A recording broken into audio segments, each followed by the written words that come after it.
Bonjour et bienvenue dans Le Bruit des Pages, le podcast qui vous parle de lecture sans fioriture. Et bonjour Marine, comment vas-tu ? Eh ben écoute, ça va super, surtout qu'aujourd'hui on est dans un cadre magnifique, franchement faut le dire. C'est vrai. On enregistre notre épisode à Dôme dans la Dordogne et en plus pour tout vous dire on est dans notre chambre d'hôtel, dans le lit. Carrément dans le lit, on est super confort. Et ouais franchement je pense qu'on a rarement fait aussi confort pour un enregistrement Ouais, c'est d'épisode. clair. Et toi comment ça va du coup ? Bah écoute, du coup ça va très bien.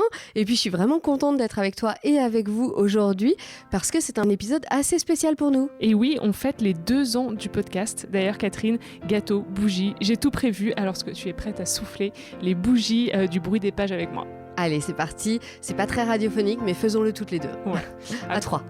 1, 2, 3. Happy birthday to us. Happy birthday. Je sais pas vous, mais moi, le jour de mon anniversaire, j'ai toujours carte blanche. Alors pour cet épisode, on ne s'est pas privé et on a laissé libre cours à nos envies de lecture. Oui, et on a fait que ce qu'on avait envie, parce que c'est pas du tout ce qu'on fait d'habitude. Pas du tout. Au programme donc du numéro 25 du Bruit des Pages, il y a Soleil amer de Lilia Hassen, Blizzard de Marie Vintras, Daisy Jones and the Six de Taylor Jenkins Reid et la BD Ces jours qui disparaissent de Timothée Le Boucher.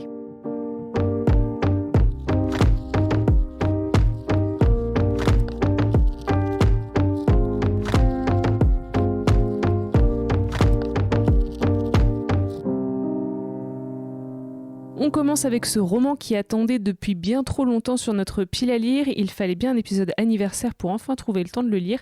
Il s'agit de Soleil amer de Lilia Hassen. Le roman a été publié chez Gallimard et chez Folio en collection poche. À la fin des années 50, dans la région des Aurès en Algérie, Nadja élève seule ses 3 filles depuis que son mari Saïd a été recruté pour travailler en France. Quelques années plus tard, devenu ouvrier spécialisé, il parvient à faire venir sa famille en région parisienne. Nadja va vite devoir faire face à la difficulté de l'intégration en France, pour elle comme pour ses filles, qui sont bientôt rejointes par un nouvel enfant. Une grossesse non désirée qui remet en cause l'équilibre fragile de cette famille. J'ai été extrêmement touchée par le roman de Lilia Hassen. C'est le premier que je lis de l'autrice et j'ai été agréablement surprise. Au début, c'est vrai que je me suis dit « Oh, encore une histoire d'immigration ». Bon, on va voir, mais sans plus. Surtout que cet été, j'avais lu le roman de Leila Slimani, Le pays des autres, qui est un peu dans le même thème, mais j'avais pas accroché. Sauf que là, j'ai beaucoup aimé. Comme quoi. Comme quoi, voilà. Alors moi, franchement, on est en avril et pour l'instant, Soleil amer, c'est vraiment mon gros coup de cœur de l'année. J'ai été complètement emballée par ce roman, je l'ai trouvé tout simplement magnifique. C'est une superbe fresque qui nous raconte l'immigration algérienne dans les années 60-70 et l'expérience des HLM et des banlieues en France. Belle volonté à l'origine de progrès dans le logement, de mixité sociale, qui s'est transformée au fil des ans en les cités qu'on connaît et qui était vraiment un immense gâchis. Ouais, c'est vrai que dans Soleil amer, Lilia Hassen nous raconte l'histoire bouleversante de cette famille algérienne immigrée à Paris, comme tant d'autres au final au début des années 60. Et on traverse comme ça l'âge d'or de ces cités HLM où beaucoup d'immigrés ont vécu à leur arrivée en France. Lilia Hassen, elle nous les décrit, ces cités, comme des endroits où finalement la mixité sociale, l'entraide et la bienveillance étaient vraiment les maîtres mots jusqu'au moment jusqu'au moment de la chute, du déclin, quand la politique de l'État a un peu encouragé les personnes les plus aisées à quitter la banlieue, alors que dans le même temps, les conditions de vie se dégradent dans les cités et tout de suite, ça fait beaucoup moins rêver. Oui, c'est clair. En fait, on se rend compte dans le roman que le début, c'est vraiment plutôt une réussite. Cette expérience des cités, c'est plutôt assez chouette. On le voit notamment avec le groupe d'amis que se fait Nadja dans son immeuble. Toutes ces femmes qui se soutiennent et qui s'entraident. Parce que ce roman Soleil amer, c'est aussi une très belle galerie de personnages, des personnages formidables, je trouve. On ne peut que s'attacher à toutes ces femmes si différentes les unes des autres, qui essayent toutes de survivre à leurs conditions difficiles, qui cherchent à s'émanciper et qui y parviennent un tout petit peu plus de génération en génération. On a Nadja et ses amis, mais on a aussi les filles de Nadja. Et c'est vrai que sur ce truc de s'émanciper un petit peu plus, on le voit vraiment avec ses filles, complètement. Qui ont toutes des âges différents. Et ouais. La première a pas beaucoup de chance, la deuxième un tout petit peu plus, et puis petit à petit, elle gratte quelques petits trucs. Quelques libertés, quelques... Exactement. Ouais. Et ça, j'ai trouvé que c'était vraiment chouette et ça fait des personnages vraiment poignants. Et avec ces personnages, Lilia Hassen nous décrit toute cette difficulté pour les immigrés, d'abord de quitter leur pays. C'était volontaire, mais sans vraiment l'être, franchement, surtout pour ce qu'on voit dans le bouquin, pour les femmes et leurs enfants qui ont juste suivi le mari parti travailler en France. Difficulté aussi de quitter leur culture, leur famille, leurs habitudes. Et ensuite, une fois arrivés dans le nouveau pays, difficulté pour s'intégrer dans un pays où, en fait, ils ne sont pas vraiment les bienvenus quand même, il faut le dire. Ouais. Ou alors, les bienvenus s'ils restent bien gentiment à leur place dans le HLM, s'ils restent discrets, s'ils ne font pas de bruit. Et c'est vraiment de ce déracinement et de cette impression de n'être pas français, mais plus algérien non plus, que nous parle l'autrice. Et moi, il y a un moment que j'ai trouvé vraiment difficile, tu sais, quand le voisin essaye de retourner s'installer en Algérie, mais on est chassé et doit revenir. C'est horrible, dans son HM. J'ai trouvé que c'était vraiment terrible comme passage. C'est, je pense, très représentatif au final de ce qui se passait pour ces immigrés qui arrivaient en France. Et de ce qu'ils ont vécu et de ce déracinement et cet enracinement de nulle part ailleurs. Quoi. Et donc, vraiment, moi, je trouve que ce roman, c'est autant l'histoire d'une famille immigrée que aussi celle des banlieues françaises. Tout à fait. C'est vrai que c'est vraiment le portrait d'une génération sacrifiée et puis aussi d'une famille déchirée par les secrets qui essaye tant bien que mal de s'intégrer dans ce pays, de se faire une place dans la société. Moi, ce que j'ai beaucoup aimé, c'est la façon dont Lilia Hassen, elle décrit toute la complexité de la relation entre pays d'accueil et pays d'origine pour les familles immigrées. Et comme tu le disais, il y a un peu cette envie de retrouver sa terre natale et puis en même temps cette ambition de devenir français malgré le racisme, malgré les humiliations. Et il y a vraiment un contraste de génération entre les parents et les enfants, leur façon de vivre et leurs envies. Les envies des enfants ne sont pas du tout les mêmes de celles des parents. Oui, tout à fait. Et là, il y a un fossé entre les deux. C'est fou, quoi. Oui, ouais. Voilà, moi je trouve que c'est un roman très court, mais aussi très dense et riche. Et je trouve que Lilia Hassen arrive à nous emporter dans son histoire, ses personnages, en quelques lignes, et ça c'est vraiment très fort. Et c'est aussi évidemment grâce à sa très belle plume, une plume sensible et vive à la fois, et très touchante. C'est un récit vraiment percutant. Lilia Hassen va droit au but, elle utilise beaucoup les ellipses pour avancer dans son histoire. Moi je trouve ça très efficace, je sais que parfois t'es pas aussi fan. Eh ben figure-toi que là, j'ai beaucoup aimé. Parce que je pense que c'est maîtrisé. Ouais, ça marche très bien et ça m'a pas posé problème. J'ai été la première surprise. mais comme quoi, les ellipses, ça peut fonctionner quand c'est maîtrisé et quand c'est bien fait. Ouais. Moi, ça me dérange pas souvent. Donc voilà, je m'en plaindrai jamais. Mais non, c'est vrai. Cette fois-ci, c'est vraiment très efficace. Ça permet aussi de condenser le récit et d'en sortir vraiment le plus percutant. C'est ça. Et puis la fin est vraiment hyper forte. On suit un peu toute la dégradation de la cité en même temps que la dégradation des vies de Nadja, de sa famille, etc. Et c'est vraiment hyper prenant. Enfin, moi, poignant. Ça m'a vraiment touchée. Ce roman, il m'a fait penser à L'Art de perdre d'Alice Zeniter. Enfin, c'est pas la même histoire, mais je trouve que c'est un peu une pierre de plus pour raconter l'histoire des Algériens de France. Moi, je pense que ces deux livres sont très complémentaires. Toi, tu parlais du pays des autres, et pour le coup, je trouve que L'Art de perdre est plus proche de Soleil et Mer que Le pays des autres, qui finalement est l'inverse. C'est dans l'autre sens. C'est-à-dire une Française qui s'installe en Algérie. Donc, moi, je comparerais plus L'Art de perdre à... moi, je l'ai pas lu, L'Art de perdre. Encore. Mais lis-le. Oui. C'est prévu bientôt. Un peu pour conclure, c'est vrai que grâce au style sobre et élégant de l'autrice, en fait, il ressort de ce roman une extrême tendresse. C'est intense, c'est émouvant, c'est poétique. Et moi, je pense qu'après cette belle découverte, j'aimerais beaucoup lire son premier roman qui s'appelle L'œil du Pan, que j'ai acheté d'ailleurs, donc je pense que je le lirai bientôt aussi. Tout à fait, pareil. Blizzard, paru en poche chez Point en janvier dernier, est le premier roman de Marie Vintras. Il a obtenu le prix des libraires et toute une série de récompenses en 2022. Il fallait donc qu'on le lise pour vous. Évidemment. Le blizzard fait rage en Alaska. Au cœur de la tempête, un jeune garçon disparaît. Il n'aura fallu que quelques secondes, le temps de refaire ses lacets pour que Bess lâche la main de l'enfant et le perde de vue. Elle se lance à sa recherche, suivie de près par les rares habitants de ce bout du monde. Une course effrénée contre la mort s'engage alors, où la destinée de chacun face aux éléments se dévoile. C'est une lecture que j'ai trouvée très déconcertante, mais j'ai vraiment beaucoup aimé. C'est un roman qui monte en puissance et sur la fin, moi, je ne pouvais plus le lâcher. Dans l'ensemble, je trouve que ce premier roman est vraiment très réussi. Je sais pas toi, mais moi, j'ai eu froid en le lisant. Ah bah oui, je te comprends en plus. Encore plus sensible que moi. Oui, non, mais c'est vrai. J'avais Ouais, vraiment c'est vrai. l'impression d'être perdue dans cette tempête de neige de l'Alaska au fin fond de nulle part.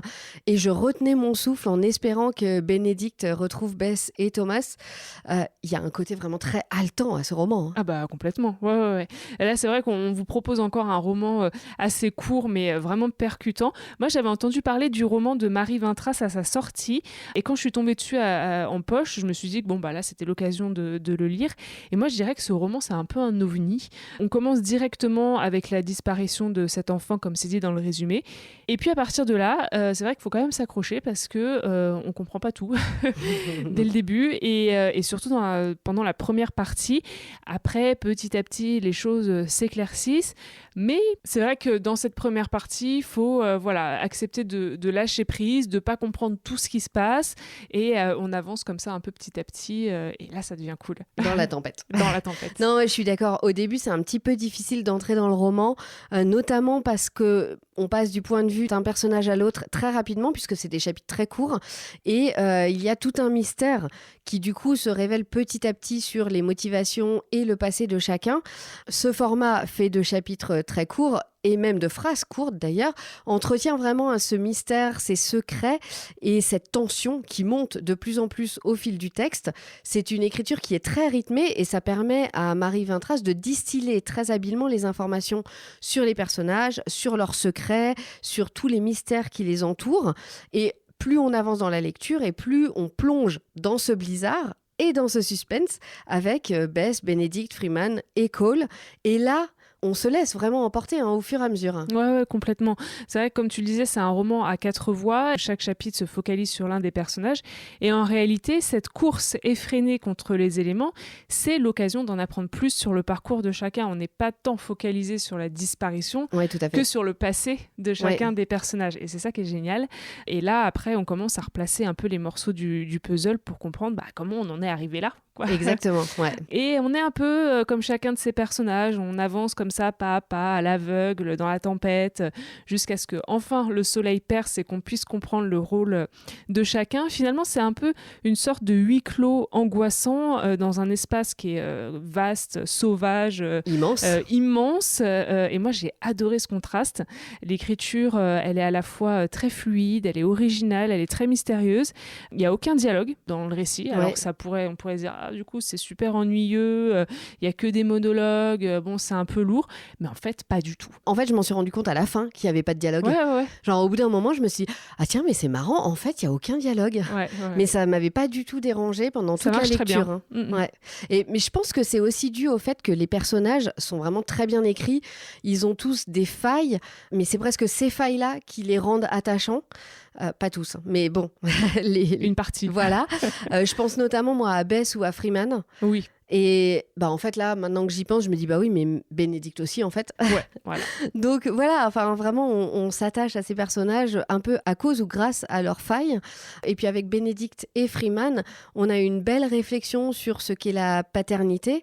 Et même de manière générale, finalement, c'est un roman qui parle des liens familiaux. Les liens classiques, père-fils, mais aussi tous ces liens qu'on peut créer avec des familles choisies. Et évidemment, ça nous parle aussi de culpabilité, avec tous les secrets et le passé qui hantent ces personnages. Donc, entre liens familiaux, culpabilité, paternité, je trouve qu'il y a des très beaux thèmes qui sont abordés dans le bouquin. Et c'est vrai que le travail sur les personnages, il est vraiment excellent. C'est un peu travaillé à la façon d'un thriller psychologique. On sent vraiment une réelle maîtrise de la part de l'autrice, qui doit d'ailleurs, moi je pense, beaucoup apprécier la littérature américaine. Enfin, c'est pas je pense, même si je suis sûre, parce que je suis allée vérifier. Ouais, Ouais, tu me disais qu'elle avait dit qu'elle... Ouais, qu'elle s'en inspirait beaucoup dans une interview parce qu'elle a été interrogée sur ça.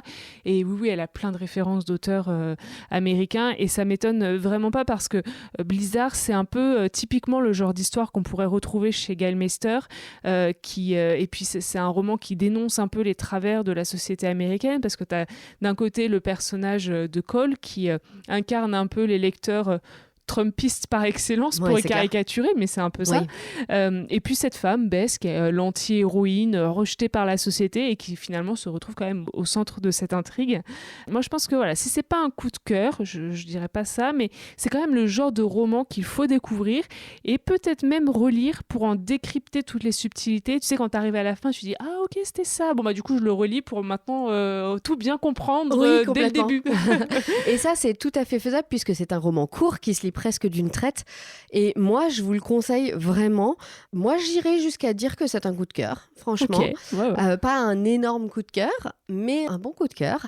Ce roman, il associe grands espaces, suspense. À certains moments, j'avais l'impression de lire un polar. Oui, c'est ça. Ouais, et personnages forts, donc ça fait un mélange détonnant. Tout à fait. Changement total de décor, de la neige de l'Alaska, rendons-nous sous le soleil californien avec Daisy Jones and the Six. Alors à moins que vous ne viviez dans une grotte, au fond de l'Alaska peut-être, vous avez sûrement entendu parler de la série qui vient de sortir sur Amazon. Eh bien j'ai lu de mon côté le roman de Taylor Jenkins Reid dont est tirée la série. Il est édité par Penguin en VO et par 10-18 en VF. Daisy Jones and the Six, le groupe de rock le plus mythique de tous les temps. Leurs concerts remplissaient les stades aux quatre coins de la planète et ils ont enflammé les nuits de toute une génération.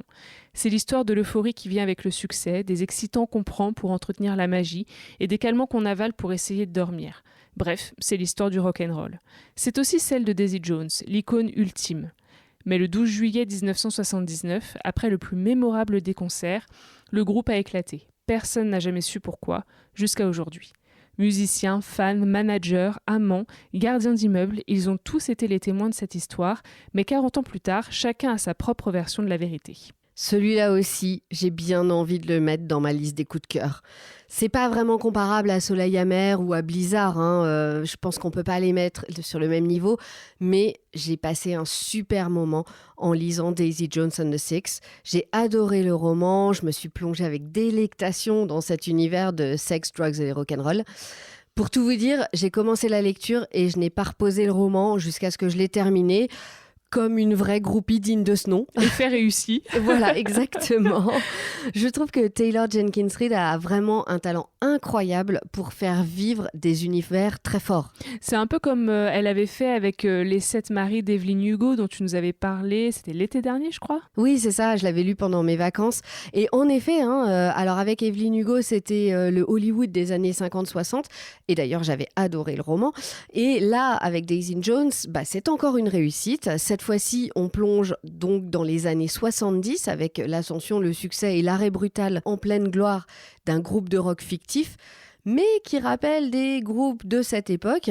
D'ailleurs, pour la petite histoire, Taylor Jenkins Reid a admis qu'elle s'était inspirée du groupe Fleetwood Mac pour écrire ce roman. En fait, j'ai un peu l'impression que c'est ce qu'elle fait. Elle procède un peu toujours de cette façon. Pour Evelyn Hugo, elle s'était inspirée de Liz Taylor, par exemple.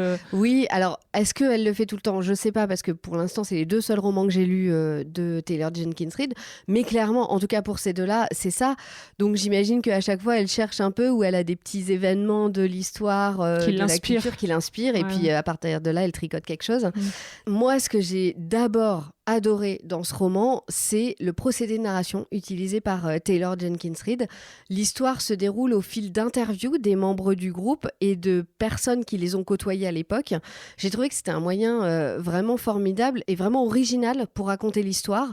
Ça maintient une intensité tout au long de la lecture et ça permet aussi d'avoir plein de points de vue différents sur un même événement. Et puis en plus, le côté un peu documentaire, justement, ça ancre le récit dans la réalité, en fait. Mais complètement. En fait, ça rend le truc vraiment véridique. Moi, franchement, 1 ou 2 fois, j'ai oublié qu'on parlait d'un groupe fictif et j'ai eu envie d'aller sur Internet pour voir la scène dont elle parlait dans le roman. Genre, à un moment, tu vois, ils sont dans le désert et ils sont en train de faire un photoshoot pour la couverture de leur album. Ouais. Et donc, il y a un truc, ils se regardent au bon moment et tout ça. Enfin, c'est vachement bien. Et c'est hyper... ça marche trop bien, quoi. Et moi, j'étais en train de le lire et j'étais ah ouais, je voudrais bien l'avoir, cette couverture. Et je commence à prendre mon téléphone pour aller voir sur Internet la couverture de Daisy Jones and the Six, qui n'existe pas. Donc, j'ai reposé mon téléphone et je me suis dit, bon, bah, ce sera dans ma tête. Je l'imaginerai comme elle me le décrit. Mais c'est vrai que, franchement, ça marche trop bien. C'est hyper efficace et on a l'impression de lire un documentaire. Donc, on se dit, bah ouais, c'est vrai, c'est... Et puis bon, comme dans Les 7 maris d'Evelyn Hugo, Taylor Jenkins Reid sait nous entraîner avec elle dans l'univers rock'n'roll des années 70, sur les petites scènes de Sunset Strip à Los Angeles ou sur la route en tournée avec le groupe, ou encore dans les soirées mémorables à base de drogue et alcool en tout genre au Château Marmont avec Daisy Jones. Moi, je parlais un peu plus tôt de groupie, et c'est vrai qu'on a l'impression de suivre le groupe comme une groupie l'aurait fait. Mais là, c'est encore mieux parce que on a accès en plus à toutes leurs réflexions et tous leurs secrets. Donc c'est vraiment le rêve ultime de la groupie, quoi. C'est ça, ouais, effet réussi, quoi, vraiment. Ouais, complètement, ouais. D'ailleurs, on parle de groupie et c'est vrai que ça m'a vachement fait penser à un de mes films préférés ever, qui s'appelle Almost Famous, en français, j'ai jamais vu. Presque célèbre. Tu vas me taper. Ah non, mais franchement, c'est pas possible. C'est un film de Cameron Crowe qu'il faut absolument avoir vu au moins une fois dans sa vie. En toute objectivité. Bien sûr. Et de toute façon, une fois que tu l'as vu une fois, tu le vois plusieurs fois parce qu'il est trop génial. Alors, c'est pas la même histoire, mais on retrouve le même genre d'ambiance avec... déjà, ça se passe à peu près à la même époque. Et on a ce côté groupe qui monte, qui se déchire, les tournées, les groupies. Bref, sex, drugs et rock'n'roll. Hein. Ouais, c'est ça. Et encore une fois, on a une galerie de personnages formidables dans Daisy Jones and the Six, auxquels on ne peut que s'attacher. Moi, j'ai un petit faible pour les personnages de Graham et Karen. Alors, vous me direz si vous préférez vous, mais franchement, je les aime tous. Et on a juste envie de passer le plus de temps possible avec eux. Par contre, c'est vrai qu'on peut pas parler du roman maintenant, sans évoquer la série. Est-ce que tu l'as vu ? Alors oui, je l'ai vu, mais pas en entier, j'ai pas fini. Ok. Mais j'ai hâte de revenir du week-end pour pouvoir continuer. La finir, voilà. Non, je trouve que c'est une bonne adaptation, c'est plutôt bien réussi à ce stade en tout cas. Je pense que moi, mon problème, c'est que comme je l'ai lu il n'y a pas longtemps, le bouquin, c'était trop tôt pour voir la série parce que j'ai encore toutes les images que je me suis faites moi en tête. C'est le piège. Donc, je suis forcément un petit peu déçue parce que je voudrais que ce soit exactement comme je l'ai imaginé. Mais très honnêtement, je trouve que c'est vraiment bien adapté. On retrouve pas mal de choses du bouquin à la série. Est-ce qu'ils ont mis la photo ? Alors, j'en suis pas là encore. Ah, attends, on n'est pas là. Donc, on verra. Mais s'ils l'ont mise, j'espère que c'est exactement comme ça que je l'imaginais.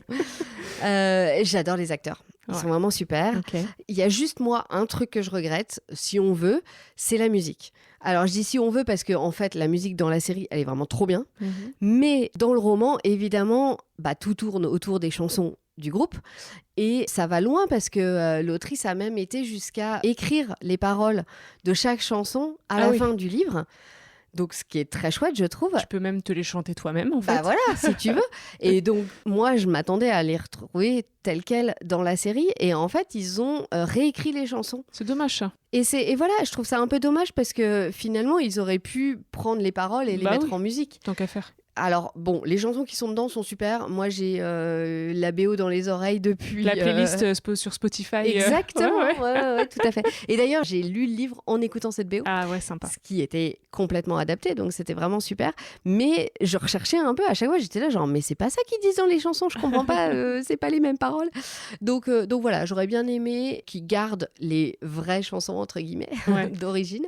Mais bon, c'est pas si grave que ça. Bon, au bout du compte, verdict quand même très positif. Oui, très positif. Avec les 7 maris d'Evelyn Hugo et Daisy Jones and the Six, je suis définitivement conquise.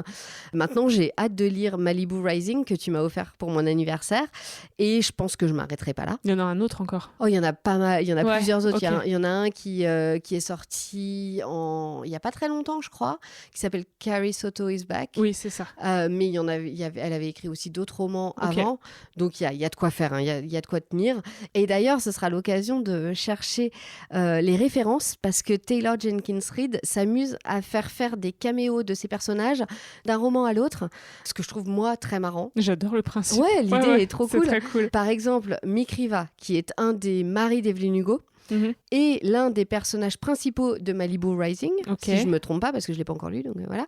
Et il fait une apparition dans une des soirées de Daisy Jones. Ah, c'est chouette. Donc voilà, assez marrant. Moi, j'ai hâte de voir ça et de chercher les petits caméos d'un livre à l'autre. Bon, bah, tu nous en parleras peut-être dans un prochain épisode. Eh bah, peut-être. Pour finir, on a choisi de vous parler de la bande dessinée de Timothée Le Boucher, Ces jours qui disparaissent aux éditions Glénat, une BD qui nous a toutes les deux beaucoup touchées. Que feriez-vous si d'un coup vous vous aperceviez que vous ne vivez plus qu'un jour sur deux ? C'est ce qui arrive à Lubin Maréchal, un jeune homme d'une vingtaine d'années qui, sans qu'il n'en ait le moindre souvenir, se réveille chaque matin alors qu'un jour entier vient de s'écouler. Il découvre alors que pendant ses absences, une autre personnalité prend possession de son corps, un autre lui-même, avec un caractère bien différent du sien, menant une vie qui n'a rien à voir. Alors moi, c'est pas la première BD de Timothée Le Boucher que je lis, parce qu'à vrai dire, je l'ai découvert avec Le Patient, qui est sorti 2 ans après Ces jours qui disparaissent, en 2019. Et j'avais pas du tout aimé. Voilà. Ça, c'est dit. Donc vous allez me dire, pourquoi avoir récidivé l'expérience ? Eh bien parce que beaucoup de gens m'ont conseillé Ces jours qui disparaissent. Et comme je suis un être extrêmement influençable, je me suis laissée tenter. Et figurez-vous que j'ai bien fait, parce que celle-ci, je l'ai beaucoup aimée. Oui, voilà, moi, encore un coup de cœur. J'ai trouvé cette BD magnifique. Elle m'a énormément touchée et je l'ai dévorée d'une traite. L'histoire est superbe et très émouvante. Je l'ai même trouvée un peu triste, enfin même très triste en fait. Très triste. Ouais. Cet homme qui disparaît de plus en plus, qui est effacé par cette autre personnalité qui va prendre le dessus. En fait, ça m'a vraiment retournée. Sur la fin, j'ai même beaucoup pleuré et d'ailleurs, en y repensant, j'ai même encore envie de pleurer. Non, retiens tes larmes.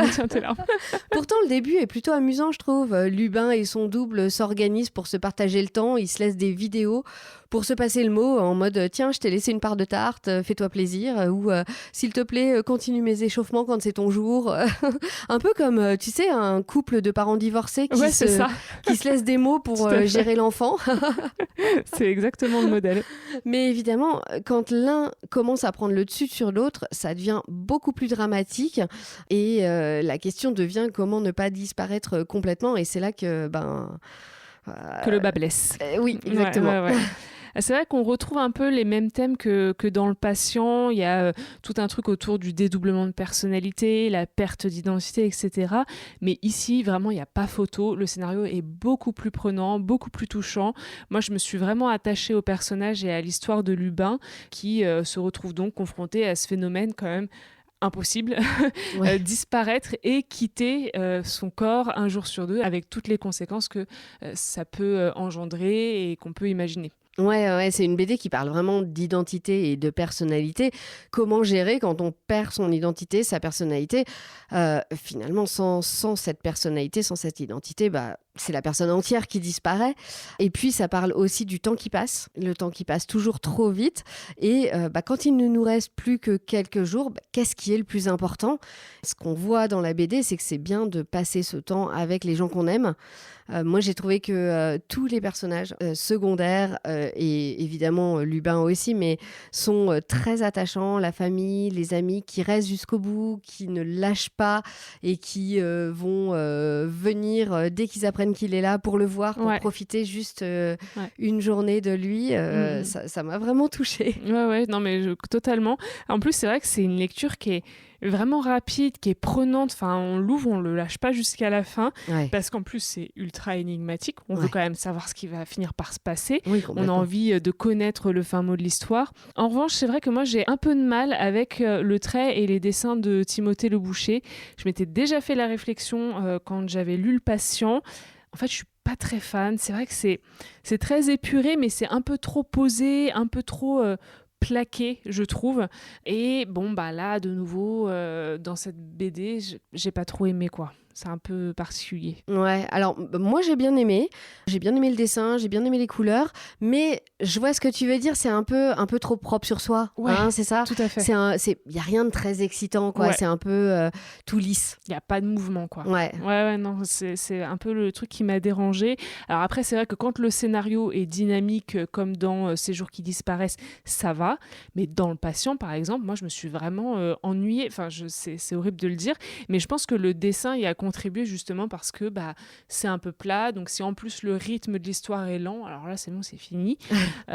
Et d'ailleurs, petite parenthèse quand même sur Le Patient, parce que j'ai vu le film. Oui, quand j'aime pas, je m'assure vraiment que je n'aime pas jusqu'au bout. Tu vas jusqu'au bout. Voilà, c'est ça. Et là, c'est pire, c'est un échec. Enfin, le film, j'ai pas du tout accroché.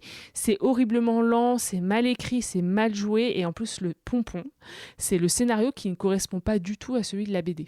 Ça, c'est un truc... Mais du coup, ça aurait pu être mieux. Ça aurait pu, pourquoi pas. Mais c'est quand même un truc que j'arrive pas à concevoir, c'est de se dire, on va faire une adaptation, mais on va changer le scénario. Oui. Tu sais, tu peux changer des détails, tu peux changer quelques petits trucs parce que c'est un film et l'autre c'est une BD, mais là carrément changer l'histoire, enfin bon ça c'est plus une adaptation du coup. Bah non, je trouve pas. Donc bon, en tout cas, je sais pas. Si vous avez lu la BD et vu le film, moi je serais curieuse de connaître votre avis là-dessus, mais j'ai clairement préféré Ces jours qui disparaissent, sans comparaison possible. Mais du coup, j'ai pas bien compris, je suis pas sûre, là j'ai un doute. T'as aimé ou t'as pas aimé Le Patient? Parce que je sais pas, tu nous l'as dit une dizaine de fois, donc je me pose la question quand même pour être sûre, quoi. J'ai pas aimé, mais j'ai adoré Ces jours qui disparaissent. Bon, donc finissons sur cette touche positive. Voilà. Donc ne lisez pas Le Patient. D'ailleurs, moi je vais pas le lire, du coup je vous le dis tout de suite. Mais par contre, lisez vraiment Ces jours qui disparaissent. C'est une très belle lecture qu'on vous conseille toutes les deux. Marine, je sais pas ce que tu en penses, mais pour moi, on est dans un épisode quand même 100% coup de cœur. C'est vrai. Et une vraie réussite. Je trouve que c'est une très belle façon de fêter son anniversaire. On peut pas mieux. Alors moi, c'est pas des coups de cœur, mais en tout cas, c'est des livres qui m'ont beaucoup étonnée. Et ça, c'est chouette parce que ça m'a un peu sorti de ma zone de confort. Et c'est une belle façon de fêter notre anniversaire aussi. Exactement. En tout cas, on espère que cet épisode et ces lectures vous plairont autant qu'à nous. N'hésitez pas à venir partager avec nous vos avis sur les réseaux sociaux, sur Instagram avec lebruitdespages.podcast et sur notre blog. C'est là aussi que vous trouverez toutes les références des livres dont on vous a parlé aujourd'hui. Et vous pouvez également retrouver Marine sur son Instagram Au fil des pages. Et puis n'hésitez pas non plus à liker le podcast sur toutes les plateformes d'écoute et à nous mettre plein d'étoiles et des commentaires sur Apple Podcast et sur Spotify. Et bien sûr, parlez-en autour de vous parce qu'il ne faut jamais sous-estimer le pouvoir du bouche à oreille. Tout à fait. Et avant de se quitter, Marine, qu'est-ce que tu lis en ce moment ? Alors, moi, je suis en train de lire Le Mage du Kremlin de Giuliano da Empoli. J'espère que je le prononce bien. C'est un livre qu'on voit beaucoup en librairie, qui a été récompensé, etc. C'est un peu dans le thème de l'actualité, puisque ça parle de Poutine. Donc, voilà, on va voir ce que ça va donner. Ouais, moi, je pense que je vais m'y mettre dans pas longtemps. Moi, par contre, je suis en train de lire une BD, La Page Blanche, de Boulet et Pénélope Bagieux. Et c'est marrant parce que je trouve qu'en fait, elle traite un peu du même sujet que Ces jours qui disparaissent. Ouais, cette perte d'identité, plus de souvenirs, de ce qui s'est passé avant, etc. C'était pas du tout fait exprès, mais c'est une drôle de coïncidence, je trouve. Oui, et le plus drôle, c'est vrai qu'on avait hésité à parler de cette BD dans l'épisode. Ouais, on avait hésité entre les deux. Et puis finalement, on s'est dit, allez, on fait Ces jours qui disparaissent. Mais c'est vrai que c'est marrant parce qu'en fait, je trouve que les thèmes se recoupent, quoi. Tout à fait. Voilà, le bruit des pages, c'est fini pour aujourd'hui. Merci beaucoup de nous avoir écoutés. On se retrouve dans un mois pour un nouvel épisode, mais restez connectés, on vous prépare une petite surprise dans les semaines à venir ou mois à venir à suivre. Donc, en attendant, bonne lecture à toutes et tous et rendez-vous à la prochaine page.